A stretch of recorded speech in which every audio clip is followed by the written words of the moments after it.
Estábamos reunidos con Pedro Casusol Tapia. Él es periodista, columnista, escritor, además de docente. Ha colaborado con diversos medios peruanos como Somos, Caretas, Cosas, El Comercio. Y desde 2020 escribe para Hildebrand en sus 13. Tiene una maestría en escritura creativa en la Universidad Nacional Mayor de San Marcos. Hemos buscado algunos títulos de Pedro, como Cat Food, del 2008, Soy la muchacha mala de la historia, 2019, Barranco City Mon Amour, 2020, y nos reunimos a propósito de su última publicación, Ya nadie respeta mis decisiones. Gracias, Pedro, por estar aquí. No, al contrario. Gracias a ti, Violeta, por darme el honor de ser tu primer entrevistado.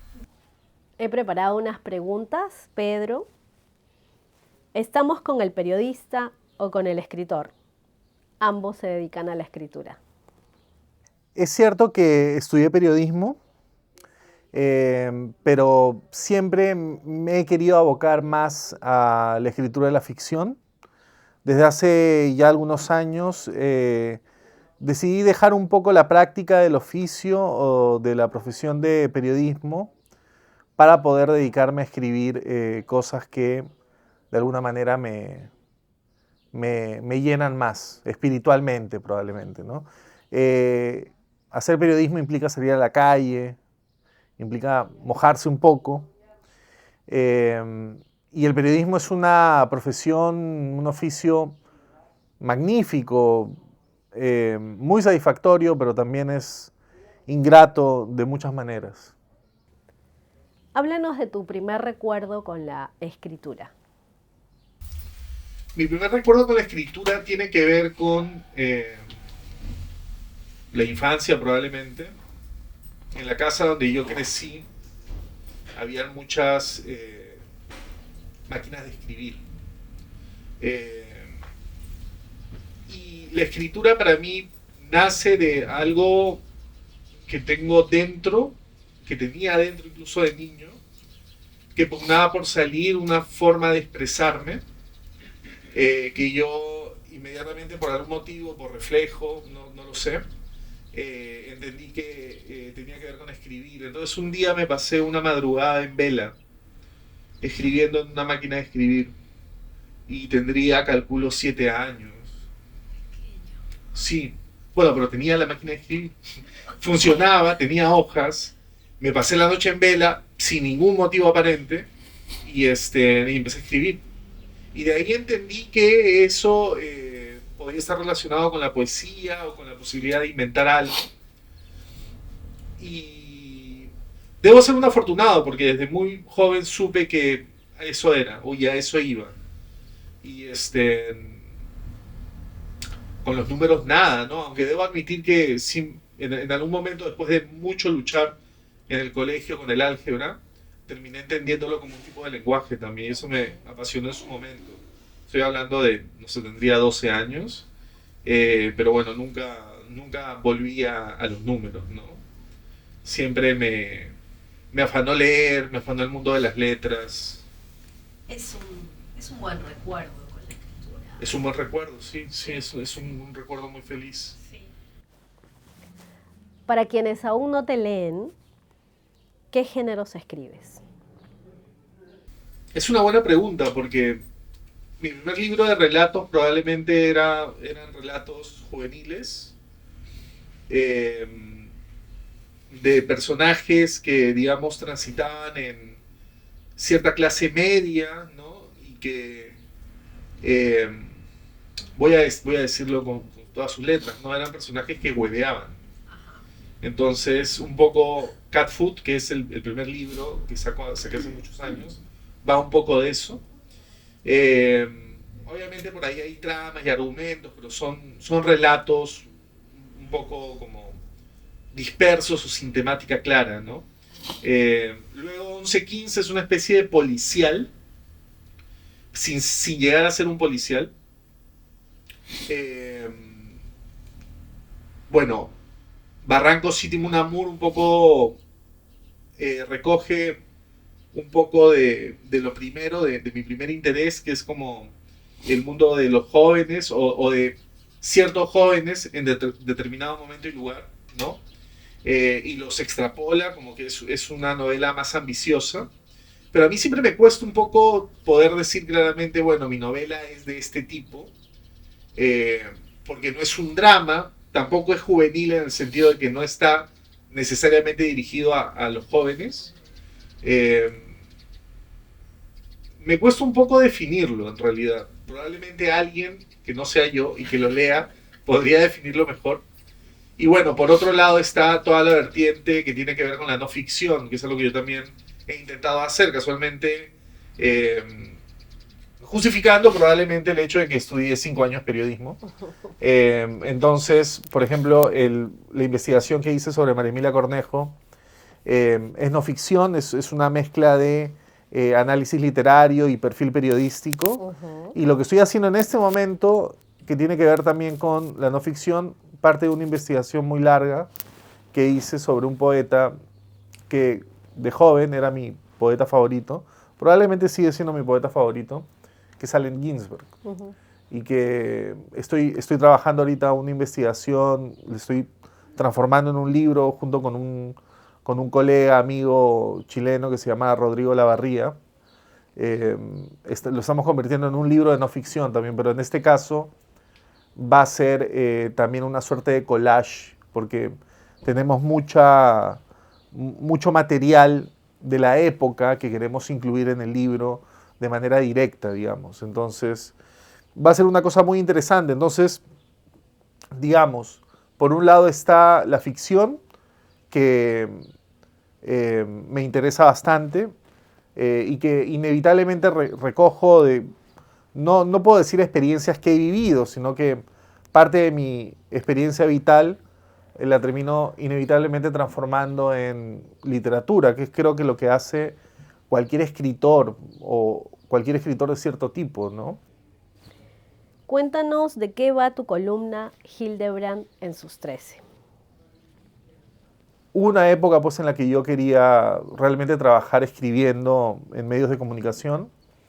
Hubo una época en la que existían revistas en el mercado peruano, existían revistas, una época muy bonita.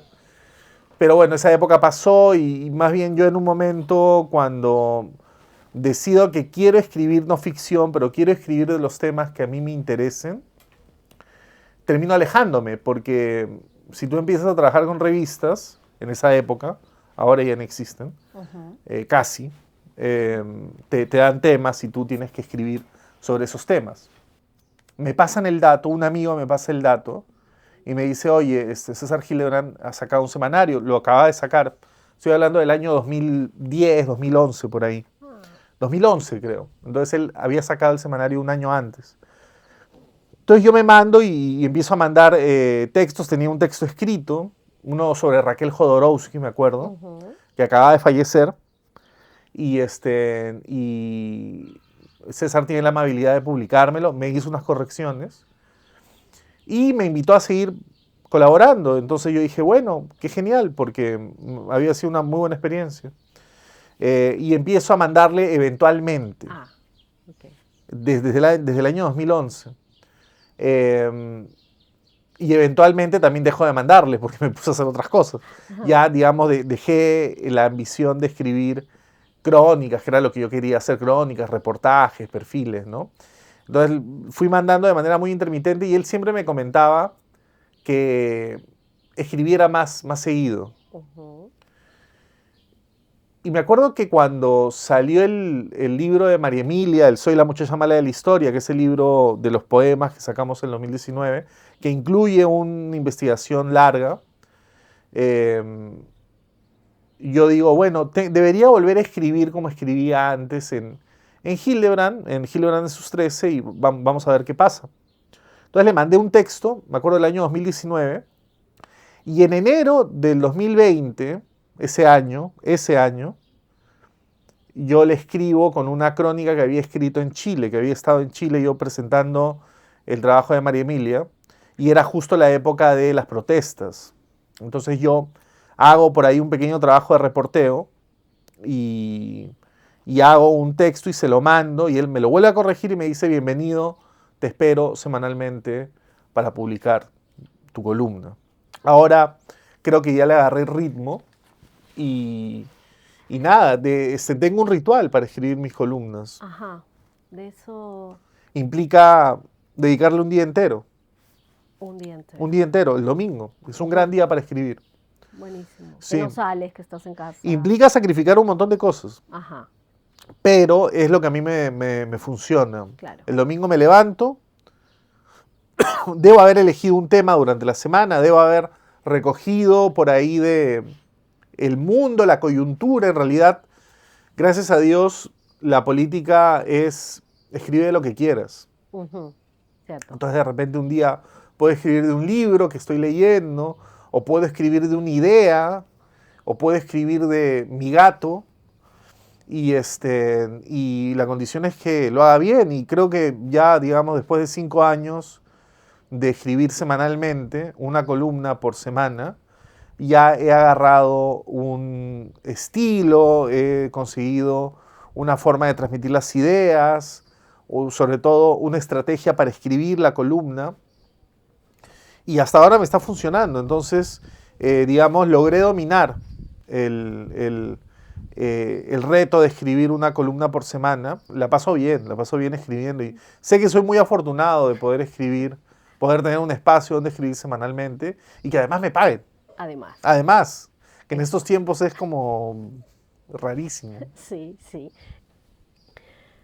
Pedro, nos reunimos a propósito de tu última publicación que salió de imprenta el 27 de julio. Ya nadie respeta mis decisiones. La pregunta es, ¿por qué María Emilia Cornejo? Es una buena pregunta. Todo comienza en Chile. Estábamos cenando, me acuerdo, con unos amigos, y yo por algún motivo hablo de María Emilia Cornejo. Pero hablo de María Emilia Cornejo como un caso raro, Ajá. porque era un caso raro. Era esta poeta que había escrito estos poemas que habían significado algo en, digamos, la poesía peruana y sobre todo la poesía escrita por mujeres. Y sin embargo había sido impugnada, pues, ¿no? Había sido cuestionada. Y estoy hablando de hace muchos años. O sea, yo te estoy hablando de que esta reunión en la casa de mi amigo en Santiago habrá sido el 2014, ¿no? Entonces ya habían pasado 7 años, 6 años probablemente de el escándalo que significó el testimonio de José Rosa Ribeiro. Uh-huh. Entonces yo les cuento acerca de esto y estos amigos quedan muy impresionados por esta historia. Acá hay un tema. Uh-huh. Y como jugando, cuando regresé a Lima, me puse a investigar. Y lo primero que hice fue ir al centro Flora Tristán, donde me ayudaron mucho, debo decir. Ahí entrevisté a Diana Miloslavich. De hecho, esta edición que ha salido ahora tiene todo un anexo, que es un compendio de entrevistas, que son entrevistas que hice en esos años. Uh-huh. Los años en los que entrevisté a personas sobre la obra y sobre la biografía también. Y fue un viaje muy interesante que concluyó el año 2019, en verano, con la publicación del libro Soy la muchacha mala de la historia, que viene con una versión alternativa a esta que ha salido ahora, porque esto de acá es un perfil periodístico que tiene algunas adiciones al ensayo que fue publicado en ese libro, que además contenía los poemas de María Emilia. Exacto. ¿Y por qué María Emilia? Casualmente creo que porque, primero que nada, cuando yo leí a María Emilia, la primera vez, antes de todo lo que he contado ahora, yo tenía muchas preguntas sobre quién había sido, qué le había pasado, por qué escribió lo que escribió, ¿no? La historia de María Emilia al final es una historia trágica, y entonces yo quería averiguar ¿por qué? ¿Por qué había sido una historia trágica? ¿Quién había sido esa muchacha que a la vez, cuando tú lees sus poemas, la sientes muy cercana. Y yo creo que si algo tienen los poemas de María Emilia que hemos conocido, porque estoy seguro que hay otros poemas que se han perdido y ya difícilmente se recuperen, los poemas de María Emilia que hemos conocido, yo siento mucha empatía por ese personaje, ese yo poético, que tiene inseguridad, que tiene rollos, que tiene ilusiones, y que de refilón, casi de refilón, describe un poco la Lima urbana que nosotros hemos conocido, ¿no? Y que identificamos, ¿no? Como esa ciudad de alguna manera opresora, que nos grita en la cara, que es ruidosa, y María Emilia es ese yo poético que busca un espacio tranquilo donde amar, sobre las flores, ¿no? En el parque. Eso es lo que todos hemos hecho cuando jóvenes, ¿no? Y María Emilia, claro, pues fallece joven.